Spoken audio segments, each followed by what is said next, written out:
Okay, in this short video, we're going to be taking a quick look at the goods and services market and see how aggregate demand and aggregate supply work together to define macroeconomic equilibrium. To start with, we'll take a look at aggregate demand for goods and services in the economy.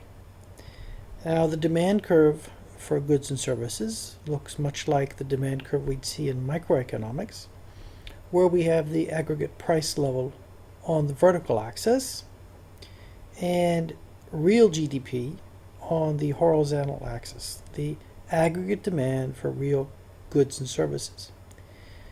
Now, we know that aggregate demand is composed of four criteria, four components: consumption by households, investment by businesses, spending by government, and net exports. What we see on the aggregate demand curve is that at any given price level, there's a certain amount of GDP, which we'll indicate by Y, or national income.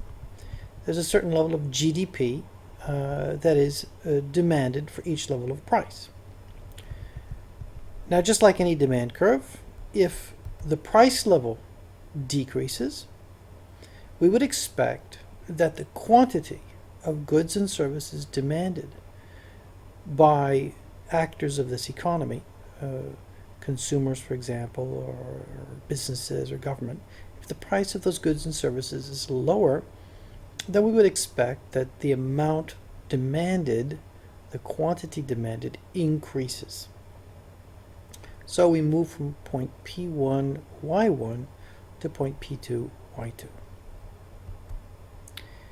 Now, what if something else changes? Not the price level.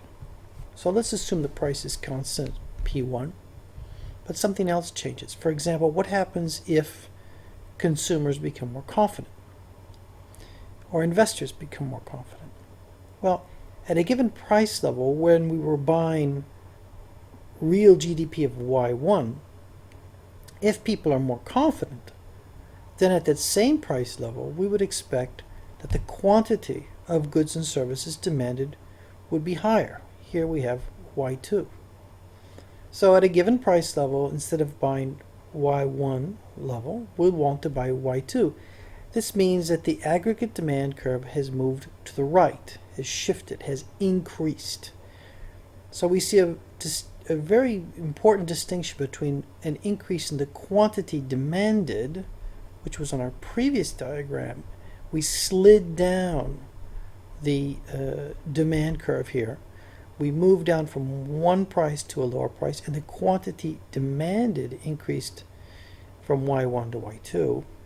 Whereas here, if we look at this next graph, we have an increase in demand. Aggregate demand increases because of increased confidence. Price levels don't change, and if price level stays at P1, there would be an increase then as well in quantity demanded from Y1 to Y2. So that's demand. Let's take a look at supply. Supply, like in microeconomics, aggregate supply shows us that as price levels increase, the amount of goods and services producers would like to supply in the economy rises. Higher prices pulls producers to sell more and more goods and services. So at a higher price level, we would expect a higher level of production, or GDP, real GDP. We also see shifts in this aggregate supply curve. For example, imagine that wages of employees increase. If before companies were producing at level Y1 of production, if wages increase but prices remain the same, we would expect that the cost of production increases, and if I'm not increasing any revenue, I'm going to probably be selling less. I can't produce the same amount at a higher wage. For any given level of wages, my cost of revenue increase, so I'm going to be selling less. And we see a decrease in supply. Now, let's look at how equilibrium is determined in the economy in the short run and the long run. First off, we'll put the economy in a situation of full employment. So Y1 is full employment GDP. We're basically on our production possibilities frontier. We're at the limit of where we can go. Things are going well in the economy. We're at price level P1, and GDP is at Y1. Now, let's suppose that there's a change in the situation. Consumer confidence, for example, decreases. As a result, we would expect that aggregate demand, for example, by consumers, decreases. They want to consume less overall. This pushes the demand to the left, and the economy moves to a new price GDP level, point B. And as you can see, GDP would be less than Y1, which was full employment GDP. We'd have a natural rate of unemployment at Y1. Suddenly, we're producing less, and unemployment thus increases. This is what's called a recessionary gap. We're producing below the full employment level of GDP because we're producing less, and because wages in the short run are rigid. We can't decrease wages. What do? We cut back on production and we increase unemployment because wages are rigid in the short run. We don't expect wages to change. We have long-term contracts, we have negotiations with unions. As a result, wages are rigid. We cut back on production and move to point P2 and Y2. Now, what's going to happen in the long run? In the long run, wages will become flexible. And as wages become flexible, what's going to happen? Well, I'm going to negotiate and redesign my contracts with workers with lower wages because I have a decrease in price, I'm producing less. I'm going to negotiate a lower wage. Wages will decrease.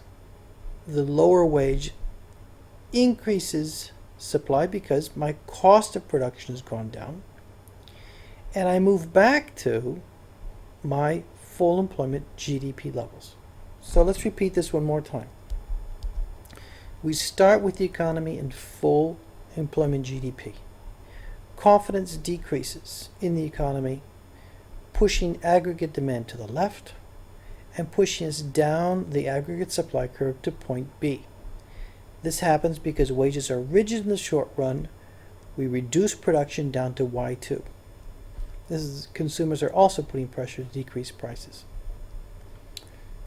We're now producing less at a lower price. We would like to negotiate our wages down because we're making less money per product as well. Over time, we're able to do that. We're able to decrease our wages that we pay people because the cost of production decreases. Aggregate supply shifts to the right, lowering the equilibrium price even more, but regaining full employment GDP at point C. That means that over time, our economy has moved from point A to point C, assuming that wages are then flexible in the long run.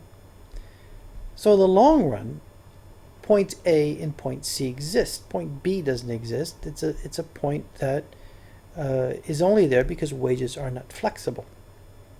So if we were to draw the long run aggregate supply, it would be simply a vertical line.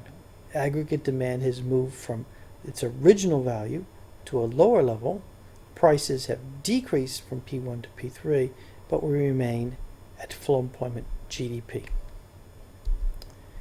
What I suggest you do in this module is to take the quiz, as in the previous modules. Again, if you have 8 out of 10 or 80% or greater, just simply move on to the next section. Otherwise, there's a series of videos here that talk a little bit more about the aggregate demand and aggregate supply model, and also introduce some information about fiscal policy. How can governments combat a recessionary trend in the short run and keep the economy at full employment GDP. I encourage you to look at these videos and take the quiz.